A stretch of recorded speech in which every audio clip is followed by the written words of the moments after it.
It's like I took a hit of fentanyl, it got me confused. And now I'm hooked up on this girl, all I wanna do is you. I'm talking hit after hit, man, she making me drool. Man, my heart about to bust from too much use. I arrived at the OK Corral, it was noon.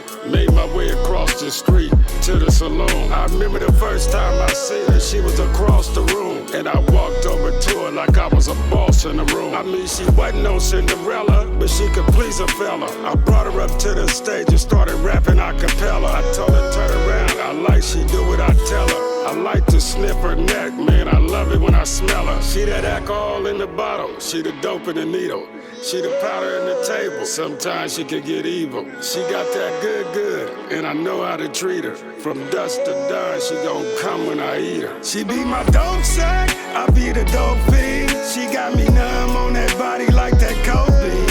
I be looking for her in the traps where that dope be. I'm like Pookie, be calling me like I'm a coke fiend. She be my dope sack, I be the dope fiend. She got me numb on that body like that codeine. I be looking for her in the traps where that dope be. I'm like Pookie, be calling me like I'm a coke fiend.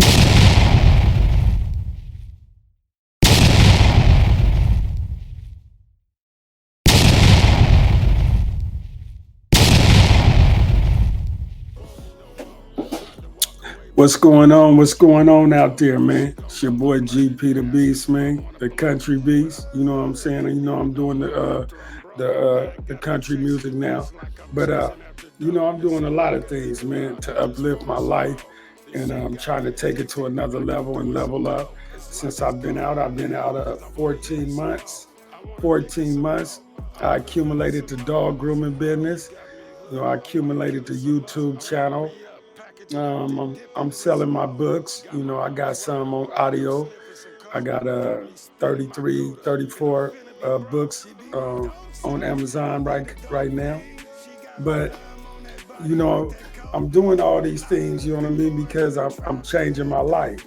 You know, I've actually have changed my life because I eradicated all criminal thoughts, and that's the secret to me being a success. Without the criminal thoughts, you know what I mean? The police have no power over me. The judges have no power over me. The courts have no power over me. Officers, you know what I mean? They can't come arrest me, you know, because I haven't done anything to break the law. So I had to figure that out. So today we're going to talk about, you know, how I built the dog grooming business and how it came from me actually having to pay the rent of the building to it paying for itself and actually giving me a profit.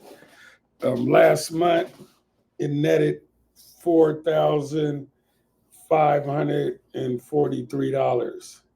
So that's 4,500. So that's pretty good. You know what I mean? And it don't take a lot for me to accumulate that.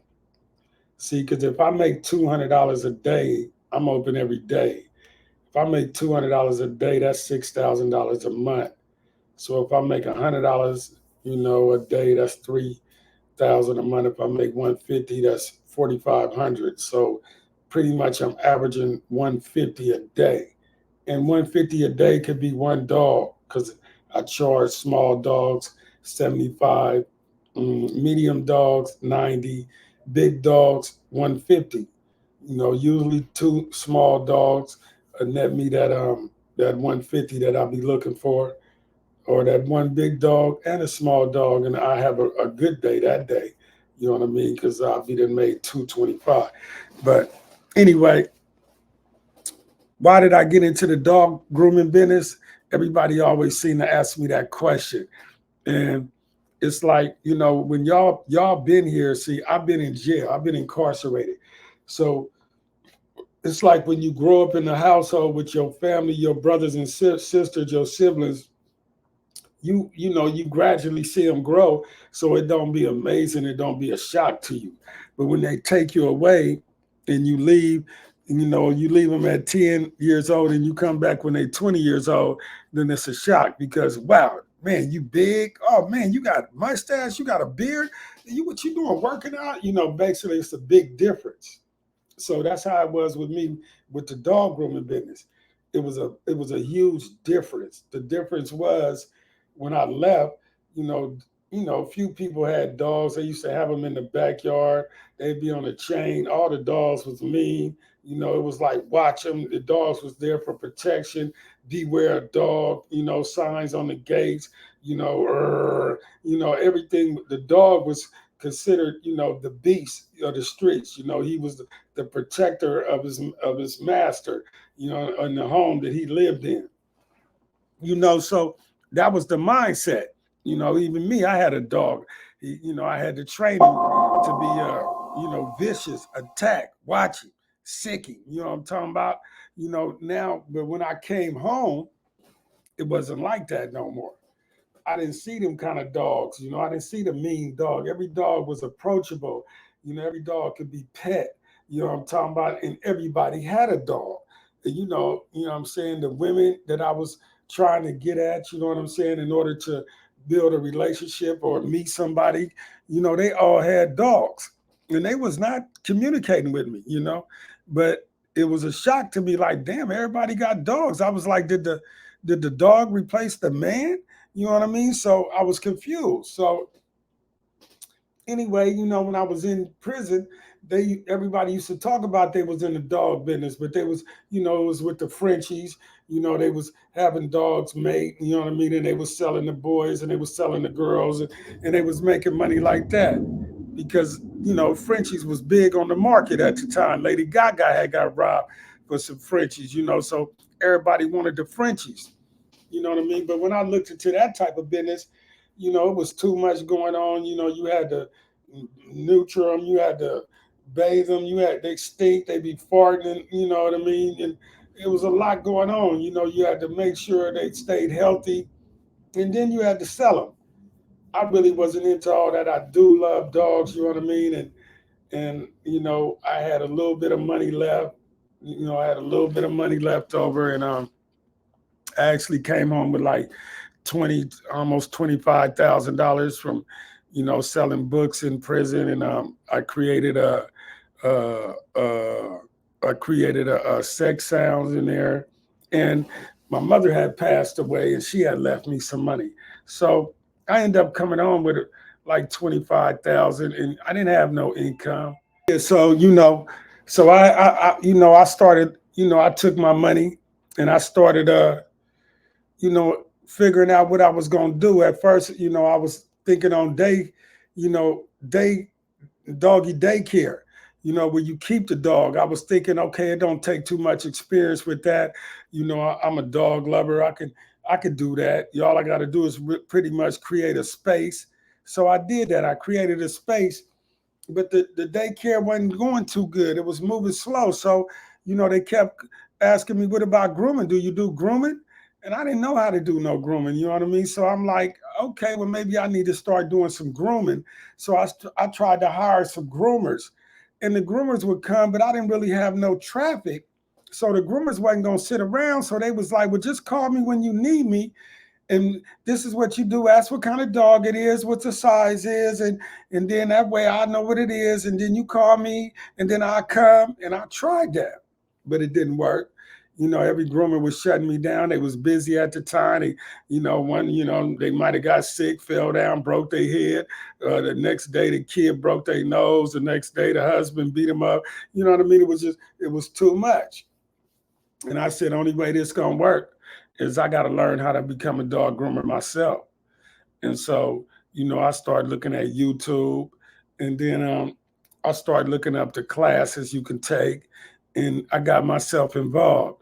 And I read all the books, and I learned about the dogs and where they could be hurt, and how to cut, and what angles, and what clippers to use, and what tools. And I practiced, and I practiced hands on. And before you know it, I got pretty good at it. Good enough for the clients to be like, in awe, lovely. And then I was in a good location. No, everybody, they needed a dog groomer over here, and I happened to choose this spot. And now that I was good enough for them to not go to PetSmart. I was good enough for them not go to Sunrise. I was good enough. And not only was I good enough, I was better than good enough because I was satisfying. You know what I mean? And I had a good personality. Now, in order to start your dog grooming business, you're gonna need a location. You're gonna need a location. You want to make sure there is no other dog grooming businesses around. Because dog groomers, once you get a dog to groom, them people are going to choose you to groom their dog forever until that dog dies. Once they accept you as the groomer, you are locked in. So if they already got a groomer, they're not going to go to you. It doesn't matter if your price is a little lower. Only thing that matters is, are you closer and are you better? Now, you don't want that type of competition. So make sure you don't be too close to another groomer.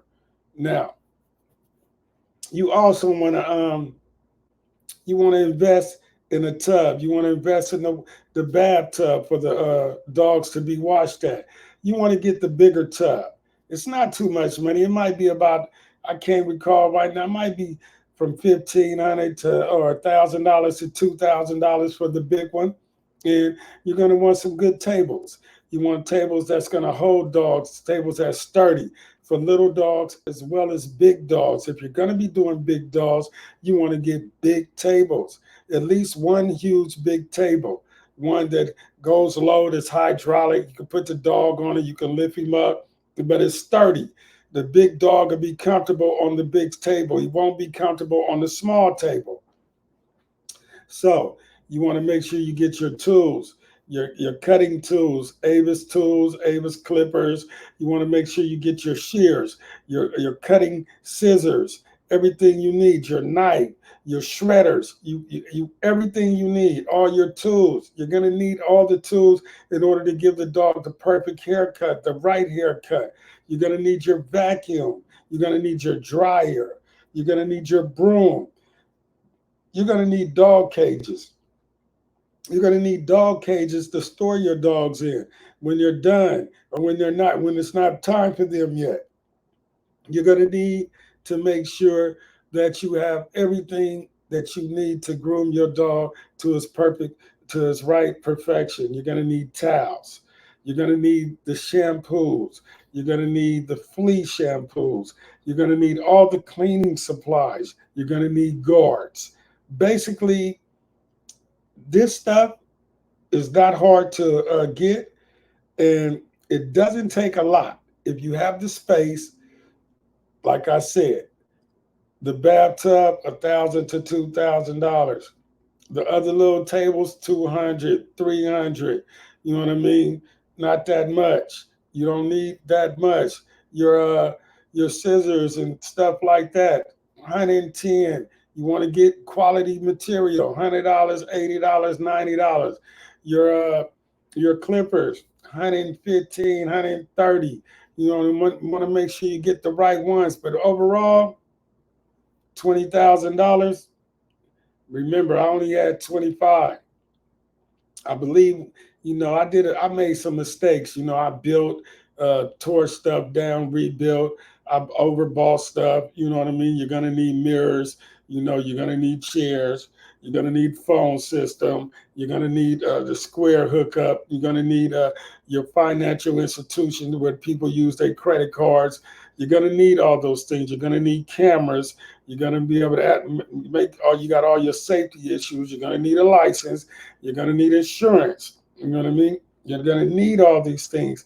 And therefore, $20,000, with $20,000, I can help you build your dog grooming business and show you exactly what you need to buy. It's possible if you find a location that already is set up for you to your best knowledge, you can even save more money. But that was a tip for the day about the dog grooming business. And I'm going to start sharing with you exactly how I do things and how I'm accumulating money. How I went from broke, how I went from zero to 9,000 in 60 days, how I went from the 25,000 down to 4,000, which is the money that ended up dropping down to the 900. So I've been all the way extremely broke, and I was able to maintain, and I was able to turn it around. and I feel comfortable. I do not commit crimes. I don't break no laws. I got a dog grooming business. I got customers. You know what I mean? When they come, I book them 4 to 6 weeks out to come to return, and it's paying the bills. So I don't want to hear about it's too hard out here. I don't want to hear about I can't do it because I did it in 14 months. I did it. And I didn't even know if I was going to do dogs. So if I was able to implement this plan and put it in action, and now it's paying its own rent and giving me a profit and creating an income for me, if I could do it, you could do it too. I did it in prison. I'm doing it on the street, and I'm gonna show y'all how exactly how I do it. Stay messing with me. This is GP the Beast, the Country Beast. I'm doing country music as well, and yeah, man, yeah. I'm glad y'all tuned in. So check out this.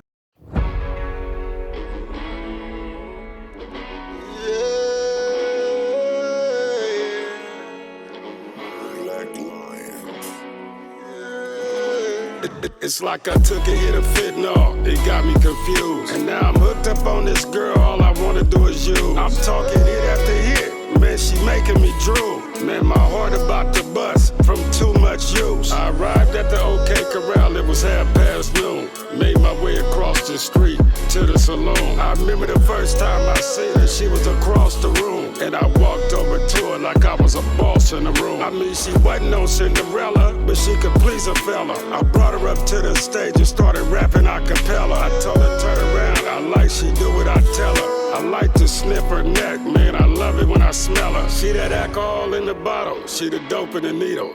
She the powder in the table, sometimes she could get evil. She got that good, and I know how to treat her. From dusk to dawn, she gon' come when I eat her. She be my dope sack, I be the dope fiend. She got me numb on that body like that codeine. I be looking for her in the traps where that dope be. I'm like Pookie, be calling me like I'm a coke fiend. She be my dope sack, I be the dope fiend. She got me numb on that body like that codeine. I be looking for her in the traps where that dope be. I'm like Pookie, be calling me like I'm a coke fiend. I got that Pyrex jar, the baking soda with the dough. It's like without her, I can't function no more. Shit, my appetite is fucked up. I ain't got the munchies no more. I'm hooked like I'm on heroin, but she don't want me no more. I tried to walk away from her, but I can't let her go. She gon' roll a blunt and then ask me, do I wanna blow? But I realized I couldn't hit it no more after I'm broke. Now I got me chasing a bitch like I'm chasing after dope. It's all I can think about, I just wanted some more. This shit got me addicted, like I'm doing some coke. It's like it's calling my name, cause I wanna hit it some more. I wanna lick it some more, I wanna feel it some more. Baby, you got me hooked, I wanna kill it some more. I wanna re-up, package it up, then dip into this some more. Got my nose wide open like I'm sniffing some coke. Got me spinning my Gouda, and I'm finna be broke. She be my dope sack, I be the dope fiend. She got me numb on that body like that codeine. I be looking for her in the traps where that dope be. I'm like Pookie, be calling me like I'm a coke fiend. She be my dope sack, I be the dope fiend. She got me numb on that body like that codeine. I be looking for her in the traps where that dope be. I'm like Pookie, be calling me like I'm a coke fiend. She be the dope sack, I be the dope fiend. She got me numb on that body like that codeine. I be looking for her in the trap where the dope be. I'm like Pookie, be calling me like I'm a dope fiend. It be calling me, it be calling me, it be calling me like I'm a dope fiend, like I'm a dope fiend, like I'm a dope fiend. It be calling me like I'm a dope